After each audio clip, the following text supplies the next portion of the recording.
There's a philosophy that says 85% of the people on the planet are followers. 10% of the people on the planet are creators or leaders, and 5% of the people are observers. So when you got 85% of the people who are willing to follow, the 10% who are able to create something are going to capitalize off of that, and the 5% are usually the ones who are assassinated or shunned or discredited because they can see everything that's going on. And they would ruin it all for the 10%. So the reason why it's so easy to do that is because people are willing to be led. I mean, it's just, in my experience, the way life works. You know, you just follow your heart, you know, and it doesn't matter what people think you should be doing, or you follow your heart right from the start. Nothing should be able to infiltrate that. I'm designing my life. Every word that I say, I am crafting in the expertise of my experience, in the wisdom of what I've been through. I'm designing my life. Yeah. I went through a lot, but now I get to create and be a blessing. I wasn't supposed to be a blessing. I wasn't supposed to be a blessing.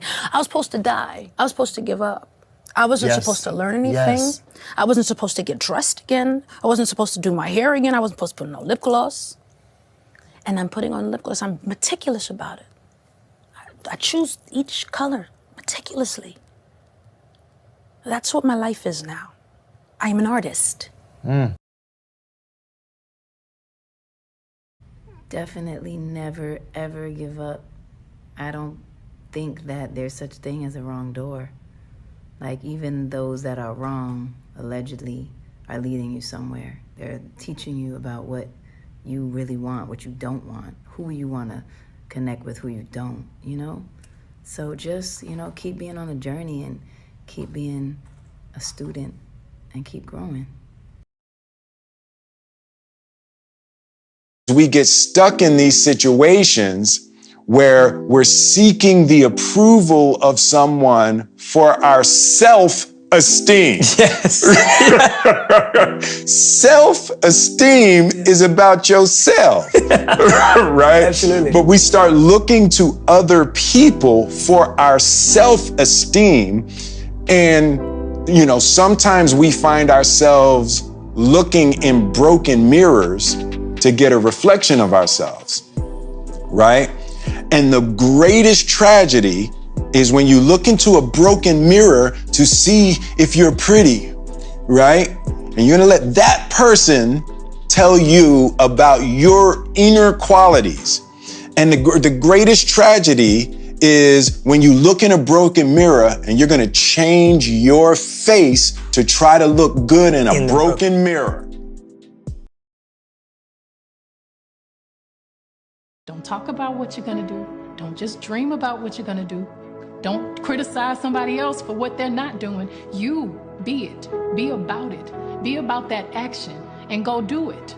Keep your eye on your intention. Don't let any outside distraction or your own insecurity stop you from your goals. Know that you're about to make the world turn. I see you. You are everything the world needs. Every time I create a positive thought in my mind, also I create a negative thought. It's just like, I'm going to be very successful. My mind said, oh, no, you're not, you know? Okay, so since I create positive and negative, it's which one I give the most attention that is powerful. When I think positive constantly, it's very powerful and it controls me. If I think negative all the time, it's going to control me too. So right now, my positive thought is there is going to be no disaster to destroy what I have planned for me and my family. And if there is, that's life. See, I don't have any choice about what my life is going to be like. The only choice I possibly might have is how I'm going to react to it. I've gotten to the point that what works for me, and I notice that it works for me, is for me to be totally honest. And honestly, that's what I feel right now. Tomorrow it may change. I don't know what my future's like. But I know that if I'm totally honest, I can't go wrong. The truth will set you free. They are techniques of extricating ourselves from the identifications, the attachments that keep us feeling limited or keep us being who we think we are. Because we aren't who we think we are. That's really the basic teaching of it all. You aren't who you thought you were. All right? You're just much more than that. And as you extricate yourself from these attachments, it's as if you are going into the space or the ground that lies behind the figures, which are thoughts, the thoughts being the definition of who I am and how the universe is, ego structure, models. You see models as merely models, and you start to rest in your awareness that lies behind the models. Life is not problematical. We make it problematical because we're all listening to someone else, to something, without listening to ourselves. We clutter up our lives with insignificant things that have no value at all. But when we start to think about how simple life is and how simple it should be lived, then we begin to realize, I have no problem. I don't have a real problem. Problem is something you make. Life is something you live.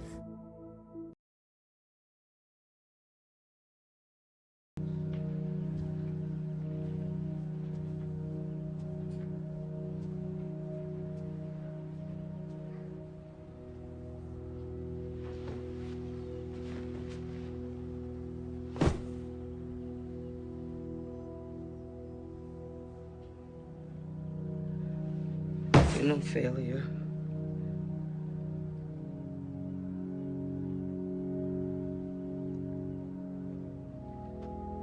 You're not trash. You're not cold. You're not a bitch. You're not ugly.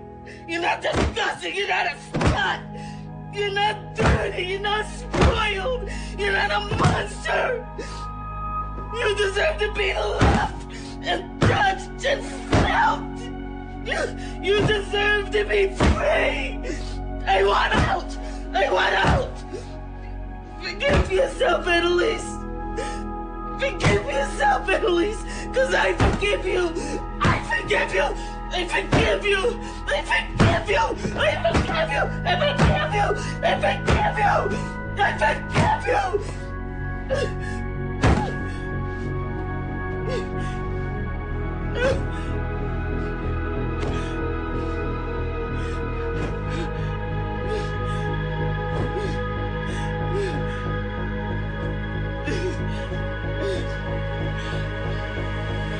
Let the past die. Kill it if you have to. That's the only way to become what you were meant